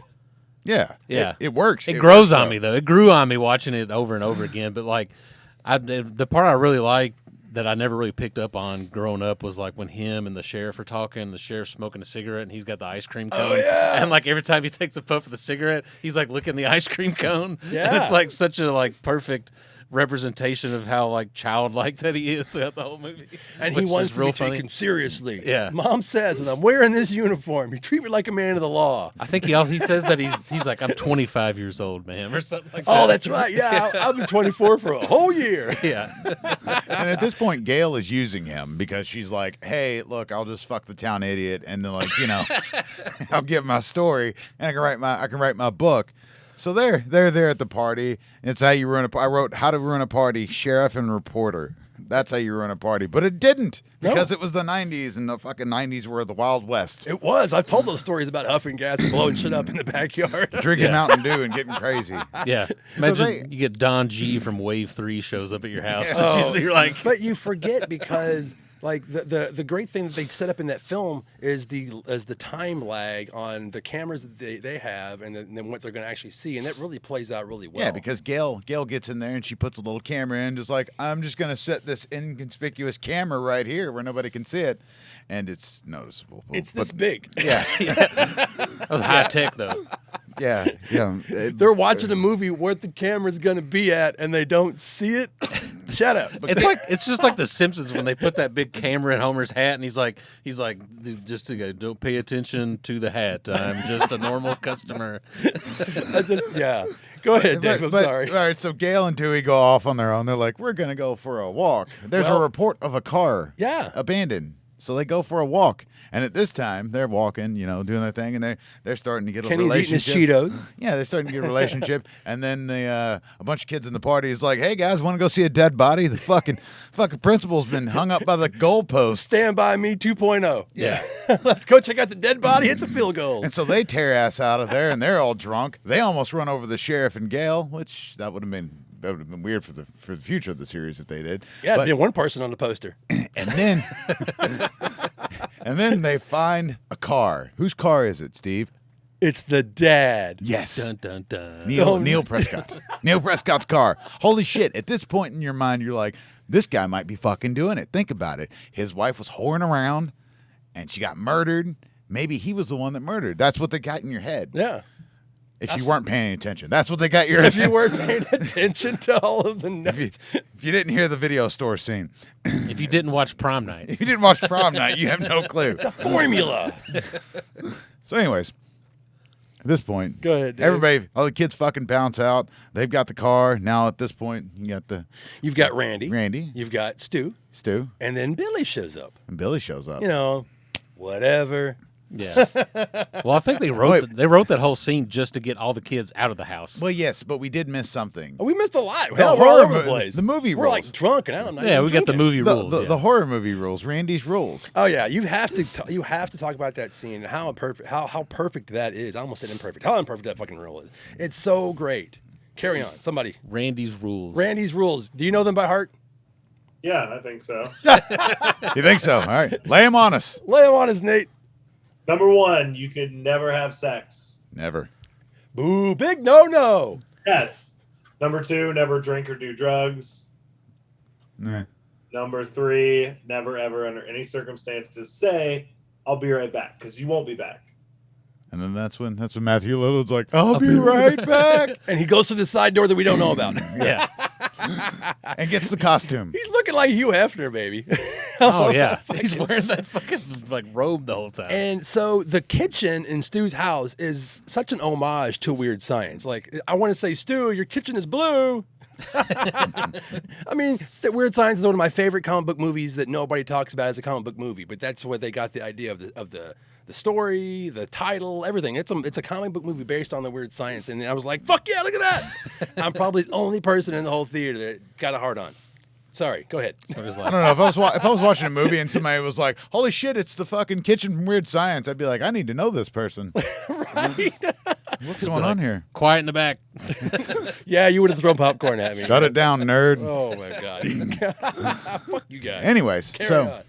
so at this point, Billy comes in. He's talking to Sydney. He's like, "Oh, baby," Maybe Is that how it goes, Dave? I don't know. I don't think that's the line.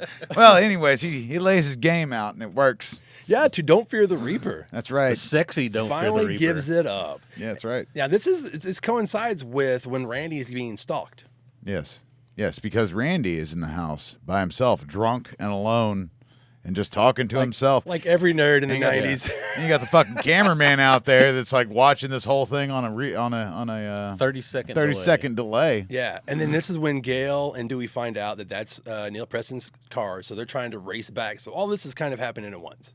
Yes. We're bringing all the characters back. Because we got to get the murdering done. The murdering? Got to get the killing done. You sound like a fucking Henry Lee Lucas. This is like 50 minutes of the movie. Yeah. This whole scene. This whole scene that we're just zipping through. It's 50 minutes of the movie.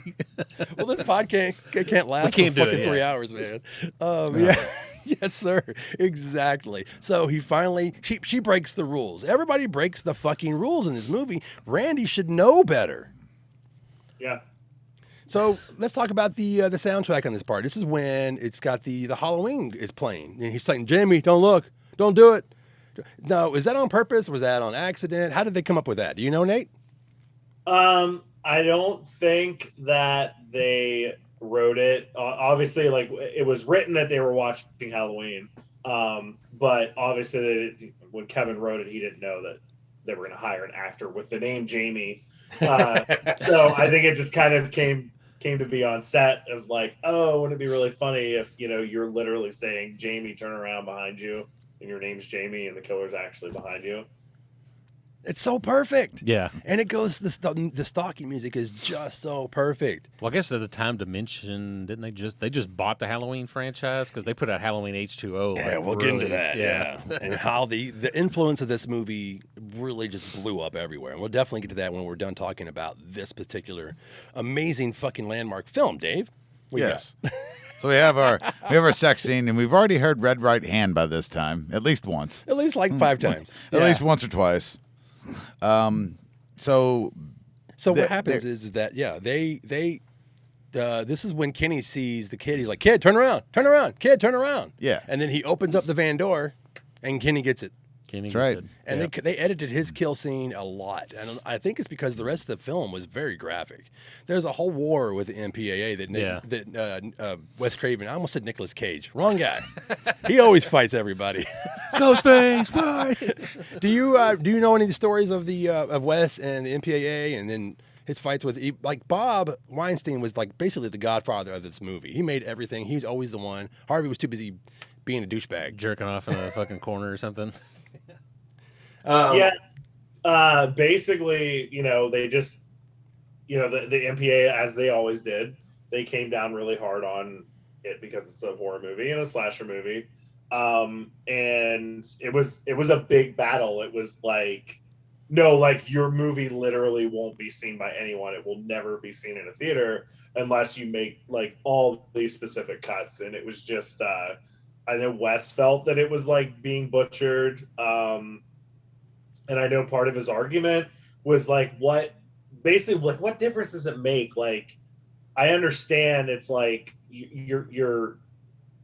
it's like, what difference does it make if we see the guts fall out versus if they're already hanging out? Like, what is this minuscule? And it's just a power play from the MPA, but you know, it's just one of those things. You have to play the game. You want the movie to be released in as many theaters as possible. It has to have a rating that's not NC-17. So they just did what they had to do. I think the movie was still really graphic, even after they made the cuts. But obviously, I would much prefer the original version. I think it was much more brutal. Well, I think a lot of directors will do that too. They'll make some over the top fucking scene in there so something else stays. Oh yeah. And Wes actually did that in Scream 2. That was because of what happened with Scream 1. He filmed, like he made it like as graphic as possible with 2, intentionally knowing like they're going to come back, they're going to make me cut all this stuff, but that's okay because I want to cut it because that's not the movie I want to make. And then he fucking showed it to the MPA and they were like, okay, you're good. And he's like, oh wait, the Scream 3 is like, hey man, no. It's not his first rodeo. You'd be surprised what people can get away with. Like the show Hannibal. There's a scene in the show Hannibal where these people are cut open and their backs are split open like they're angels. Yeah. So like they talk to the blood wings. They talk to the special effects makeup guy, and he's just laughing the whole time because he said they came back and said, well, you can't show their naked asses on TV. You have to cover that up. And he's just laughing the whole time in the interview. He's like, so you're telling me these people are fucking, they're just ripped apart, but their asses are the problem. They said, so we just blurted it out, and that was that. Yeah. So, you know, different times, I guess. Definitely different time. This was before Columbine. This is before that, but they were still fighting because this, as they were saying, like this movie was trying to do things differently than they were because they got so silly in the early 90s because they had to deal with the MPAA. Yeah. Look at Friday the 13th Part 7. There's nobody getting stabbed in that movie. Yeah. People kind of forget that. Like, oh, this movie is bullshit. What's your favorite Friday the 13th movie? It's usually, like 3, 4, and 7, maybe 6. Yeah. There's hardly any blood in Part 7. 7's the one that was always on TV the most because of the lack of violence in it. Right. Exactly. So they just started dumbing things down and getting sillier and sillier and sillier. So this is like the perfect balance. But goddamn, K&B brought the fucking guts in this movie. Yeah. It's fantastic. Speaking of violence. Oh, I love violence. So after Sydney and Billy get done doing their thing, right? Here comes fucking Ghostface. God damn it. See, you broke the rules now. Mama's got to set you straight. And Skeet has talked about him saying that he asked Wes if he could periodically just look at the door that Stu was supposed to come in, just to kind of like let anybody who would go back and watch the movie again know that he knows somebody's coming. Yeah. But we don't. So if you watch that scene again, he's putting his shoes on, I think. Yeah. And she's on the bed, and she's kind of like, that was really good, but you're probably still a killer. Yeah. And you kind of see him glance over at the door that Stu will be coming in. It's a really great scene. Yeah, that was one of the notes I made, was that rewatching it, I was like, it's so obvious now when I watch it, how everybody, like, he's just vividly describing at the beginning of the movie how to gut a deer. I was like, how do you gut some or whatever? And he says, and he just like describes it exactly the way that it happened. Yeah, he's fucking, Stu pulls like an Ed Gein. He's like, take a knife. Yeah, you just do this. And I'm like, yeah, he's the killer. Why did nobody else realize that yet?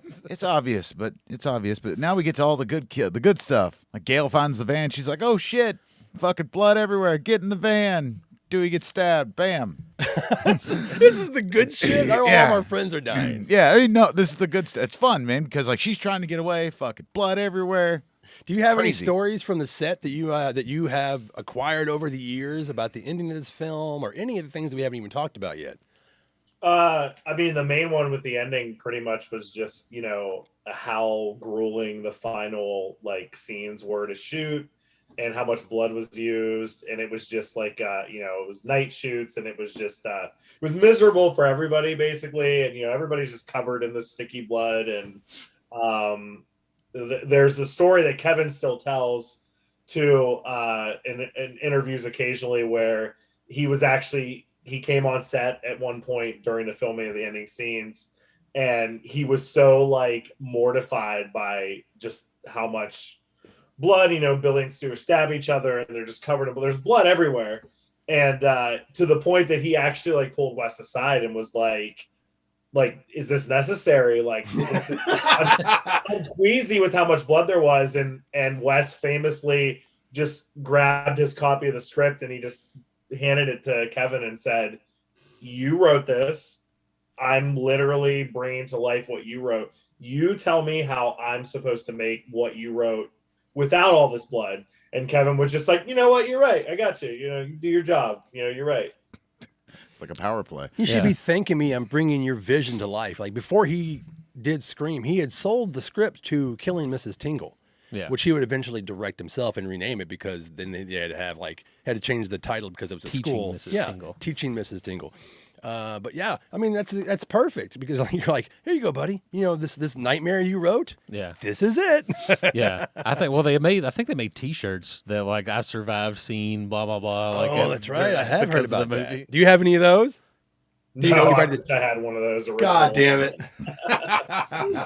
Well, I think Rose McGowan said like at the wrap party they had like wine that they made for it, and she still had her bottle of wine from it that still said "Scary Movie" on it. Yeah, there's actually a video of her with that. I've seen that interview of her. Sorry, Dave, go ahead. Oh, no. Ghostface comes. People are fucking dying left and right. Are they? Nah, not really. Not really. They're sort of getting just stabbed a lot. We're winding down. Poor Kenny dies. Meatloaf died in the movie. Yes. He's Meatloaf. Kenny died, but now we get the unveiling of the plot. Why are they doing it? It's Stu and it's Billy, and they're killing people. Why? Why are they doing it? Because your slut mother was fucking my father, and she moved out and abandoned poor Billy. That's a direct quote, isn't it? Good one. I like it. Yeah. Good one. So he's got mommy issues, and he killed a bunch of people. And the look on Stu's face is almost like, oh shit, I thought I was just having fun, and I kind of want to fuck you, maybe. Like he had no idea. Yeah, and I like the at the time people didn't even talk about it, but now, especially in 2022, they talk about the connection of like maybe even Stu is bisexual, which is kind of empowering to people, which is great. And they're like, I could be a serial killer too. I'm like, well, fuck, you took a really good thing and you fucking said that. Yeah. Tag team. I was like, do your thing, but damn. Yeah. Well, he like looks at her and he's like, we don't need. He's like, he says like, I don't have a motive, and he's like, wait, let me explain my entire motive real quick. Right. And what Matthew Lillard, did he improvise most of that? I think so. Yeah. Yeah. when they are, this is before they bring out the dad and they start stabbing each other and all that stuff. It's such a great scene that they're building up to, and Matthew Lillard pretty much just invented that whole, like, he became a whole other character at the end. Yeah. And he, like you said, he's foaming at the mouth. It's Yeah, so he's like great. spitting everywhere, and the part where he's like, my mom and dad are gonna be so mad. Oh man! I mean, now that was definitely improv. Yeah, that was if I remember ad-lib. correctly. Yeah, But that's great because that little scene makes him more human. Like he's like starting to see because things aren't going the way they should now. no, Because he's bleeding out, she's getting away, she's fucking with them, and like he's just like it's snapping in his mind, and you really get it from his acting there and the way he's portraying his character that he's like, oh shit, I'm fucked. I'm either gonna die or I'm going to jail. yeah. Yeah. Dewey and Gail are both fucked right now. They're out of the scene. You've got then Heather coming clean to Sydney, and she's just like, "Wow, I fucked you." And he even throws that in her face. It's so awful. Yeah. Well, this is my favorite line is like whenever Sydney's like finally kills him or whatever, but she like looks at him and she's like, say hello to your mother. Oh man, fuck me, dude. But I think like what I read, there was like they cut out a line that like Sydney says, which is that's for having an itty bitty little weenie. Oh, they should have left that in. I saw that on one of the documentaries that they cut that out. Oh man, was it on Still Screaming? There's so I think many it was now. on Still Screaming. Yeah, I've tried to, over the years. I have tried to devour even like the fan films. There's one and like it's all subtitled. It's great. I think it's called Scream Returns. Have you seen that? Mhm. Yeah. Yeah, that's surprisingly good. There's actually a really good CG scene, like where they're playing a video game. I don't know if you guys have seen that, but holy shit, man! This whole end scene, it gets bloodier and bloodier and bloodier. And apparently, a lot of the cast went out into the field and let their fucking clothes on fire. Holy shit! As one does. No, but now they're like, fuck, that could have got like $30,000 out of this sweater. You think Nev Campbell wants to sell a sweater?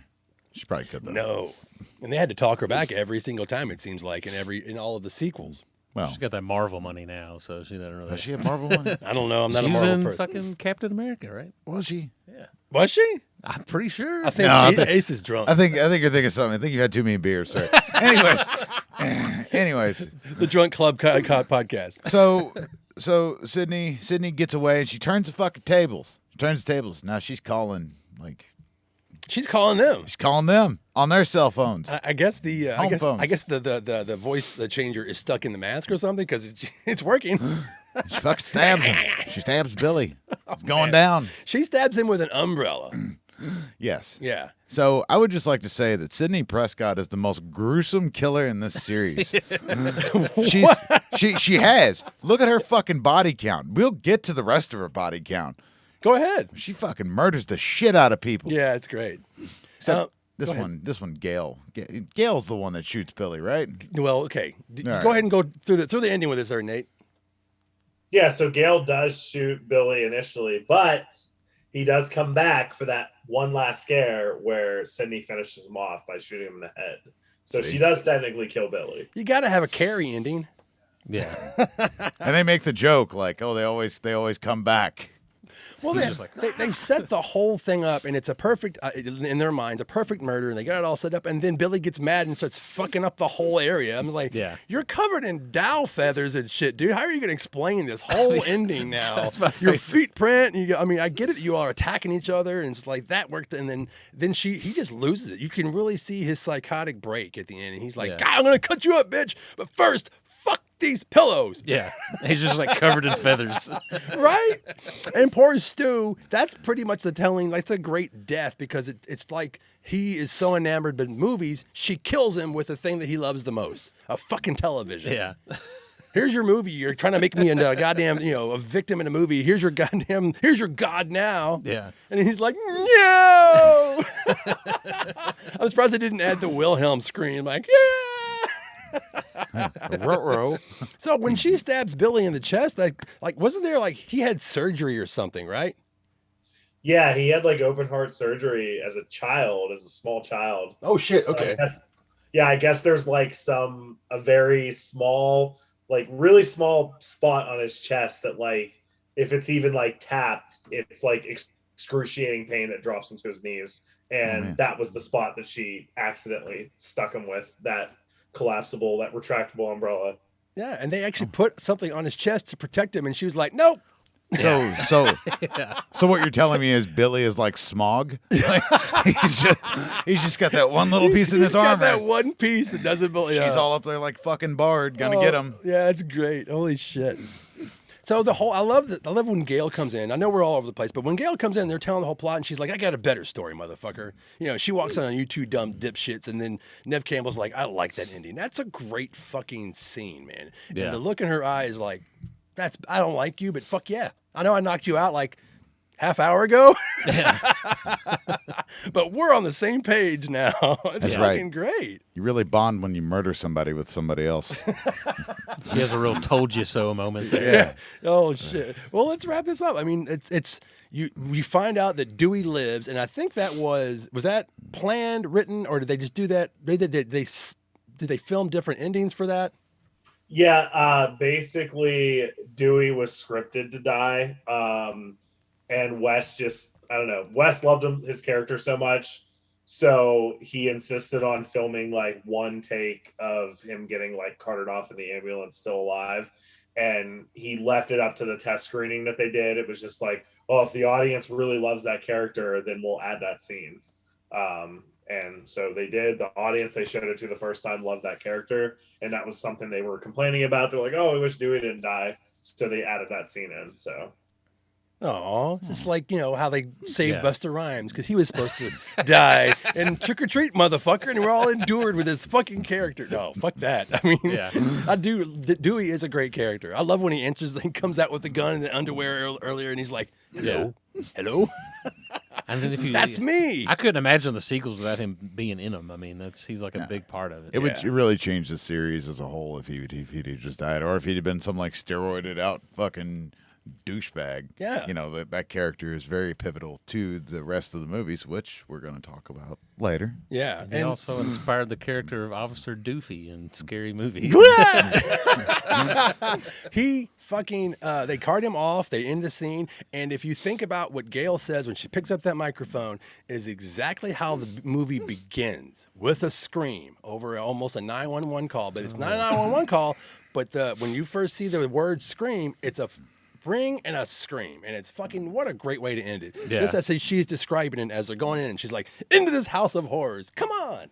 On Current Affair. Yeah. And then Scream ends and changed this fucking horror, the face of horror for years. Oh, yeah. I mean, we're still talking about it, even though this movie, the newest one, maybe not, had never been made, we'd still be talking about Scream. Yeah. Absolutely. I mean, you might not have seen it yet, Ace, but I went back and see it.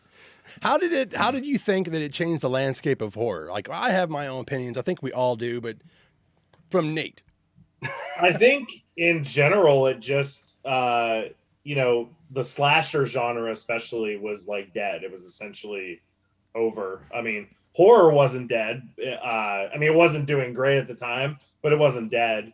But the slasher genre in general was just completely like dead, and it absolutely revived it and brought it back almost to a point where it was reminiscent of the 80s, where it was just like one after another, after another, after another, which you could argue there was good things and bad things about it. We got a lot of good horror movies out of it. We got a lot of shitty ones, but it was fun to kind of see that happen again, where it was like every weekend there was something new. There was a different slasher movie in the theaters or that you could rent or whatever. Yeah, I think it was really a slap to the face of just a slap to the face in a good way for the slasher genre. Like, get your shit together.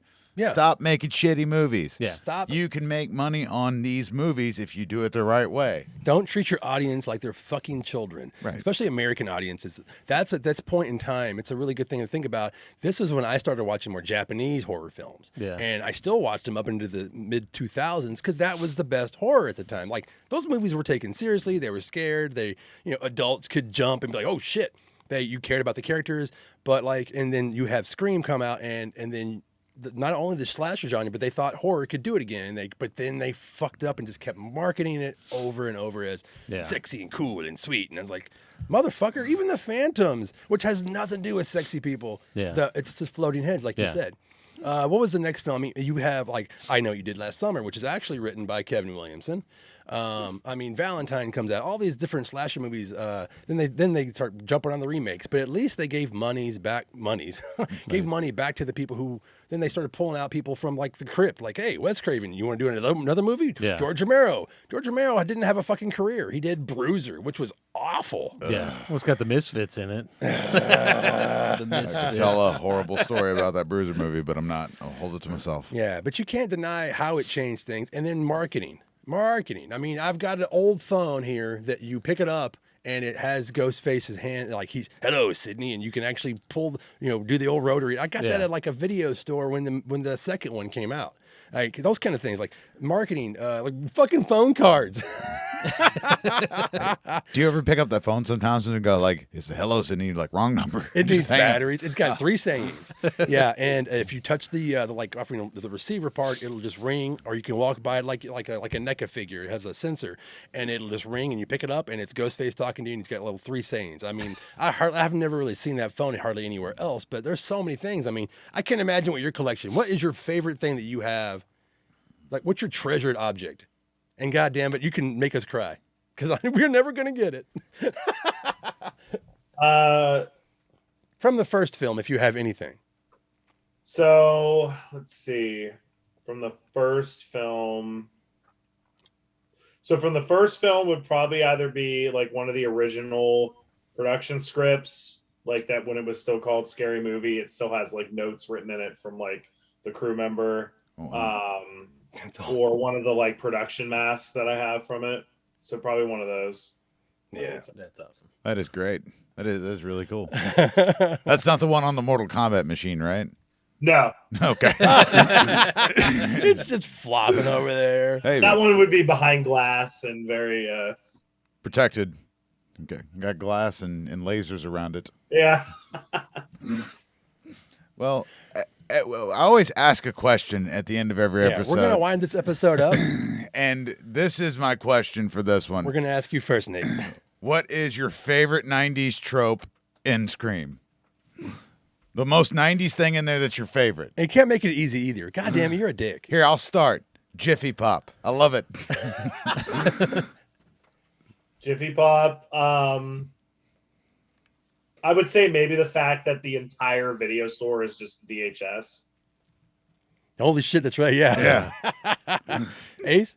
I'm gonna say all the Frito-Lay product placement in this movie because like that dude is constantly just like eating snacks and it's like right in the camera like Fritos and it's like you see those you're like, oh, I remember that bag. The thing, it's funny, instead of it not being in the movie, what's not in the movie is cell phones, technology, everything that I thought was Star Trek shit. And now we've got it. I'm sitting here with a laptop that you saw in Star Trek. Like when you watch that film, it's how much you don't have that I think about. Like so 90s. Yeah, it makes it so fucking 90s. Forget the hairstyles yeah. and everyone's like dye jobs and cars and shit. Like just not thinking like how I used to have to use a fucking map that I would have to pull out and go, okay, or go to AAA and they would draw a line and go, this is how you're going to get to New York tomorrow. I was like, holy shit, none of that exists. And these people, it's so endearing. And now they have to figure out how to write around that. And they either do it the worst way possible or a good writer will figure out a way to make that thing work. And that's how I think about when it comes to Scream. I'm like, they didn't have to write around what they didn't have, but they had to figure out ways to make it smart. So the killer is the one who falls down.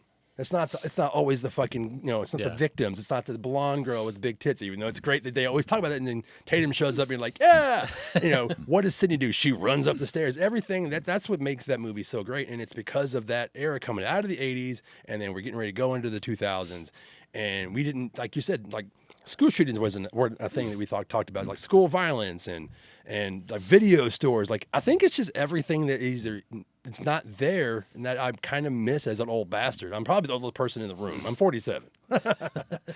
He's the Alan Moore of the group. Fuck off. This is why Deathmetal Dave is fired tonight. But I think we're going to wrap this episode up, man. Nate, thank you so much. How can we find you? How can everybody find you? I'll put links on the YouTube channel and on our audio versions, but how can people find you? Yeah, so it would be Reagan Productions on YouTube. Do a lot of Scream content, especially lately leading up to the new movie. So check that out. And then Instagram and Twitter, I think it's just Nate Ragon. I think it's just my name. So Well, thank you for coming on. Do you have any thoughts, things that we didn't even get a chance to touch on in an hour and a half or whatever that you want to talk about, like towards the end, or like how has this movie changed your life? I mean, it's changed my life in a lot of ways. I mean, just going from like diehard fan of the series to actually like working on and helping, with like the newer entries in the series, which, obviously you go back to 13-year-old me in 1996 watching the original movie. I never, ever would have thought, anything like that would ever happen. So That's fucking amazing. Yeah, that's awesome. Well, that trumps me. It just made me realize that horror could be great again. Like I'll always love it. Like I said, I'll eat up every piece of shit movie that I love. We talk about, it's one of our sayings here on the show is like, I love this piece of shit movie. We talk about Chud. We'll talk about whatever. And it's like our slogan is like, yeah, it might suck and people want to shit on sequels or threequels or whatever, Scream remakes, whatever. Yeah. Like, you obviously don't remember the shit that you loved as a kid. And this movie reminded me how good horror movies could be again. People talk about The Thing in the 80s, and I think Scream is definitely one of those movies in the 90s that changed people's perception on horror movies. I think you're right. Forget the slasher movie, just horror in general. Oh, yeah. I think you're right, Steve. Fuck you, Dave. Good call, Steve. For me, it was just like, I got to stop hanging out with these fucking people. They're crazy. Oh, shit. They want to kill people. They think we can get away with it because they're trying to make you a stew. Yeah, they were trying to make me a stew. Let's make that. I go on a long lament and rant, and you're like, "Well, my friends suck." I don't hang out with those people anymore. It didn't change my life. I was like fucking 15. I didn't know what the fuck I was doing. Yeah, it's true. I was just renting whatever fucking thing I could find at the video store. I was like, oh, that looks cool. Let's rent it. Oh, Rumpelstiltskin? Bad choice. Yeah. Oh, God. Ace? I like I said, I hadn't really watched this movie a lot before. I watched it the first time. And then didn't watch it for another till like a month ago. Yeah, but that is even like amazing. Yeah, I love it. I want to hear. I just like I don't know. I think I just like all my memories of that were just memories of like all the stuff that it made, which was like Urban Legend and all those movies where I'm like, it's like, oh, let me guess, there's a cutaway and then you don't see the violence and there's a jump scare. Like I got so like bombarded with that like in high school and because everything was this movie after everybody was trying to make their own Scream. And I just got tired of it, and I kind of went the opposite direction, and I was like, just started watching nothing but old movies for like years and years and years. And I was like one of those assholes forever that was like, oh, man, new stuff sucks, man. I don't want to watch this. And like, then finally I was like, no, I'm wrong. This is like a good series, and I should have like watched more of this growing up instead of skipping all these movies like I did. Yeah, I mean, well, there you go. Yeah. That's a perfect way to sum it up. And for summing it up, we are going to get out of here. Dave, get us out of here. Thank you, everybody, for listening. You can find us on YouTube. Well, that's that. Corey, can you hold up hold that sign up, would you? There you go. Fell Anchor down. We're on a budget, Anchor goddammit. FM, Breaker, Google Podcast, Overcast, Pocket Cast, Radio Public, Spotify, whatever the fuck you're listening to us on now. Apple Podcast, Castbox, Verbal.com. Thank you to the other countries that are listening to us. Apparently, Spain and Japan, somebody there, and Colombia. Peru, Sweden, Slovenia, and Argentina are the new ones. What the fuck's Slovenia? I don't fucking know. All right, whatever. Thank you. It reminds me of Hostel. I appreciate all of you listening, and thank you to our guest. And Nate, thank you. Thank you, Nate. And we will see everybody later. Bye. Bye, everybody.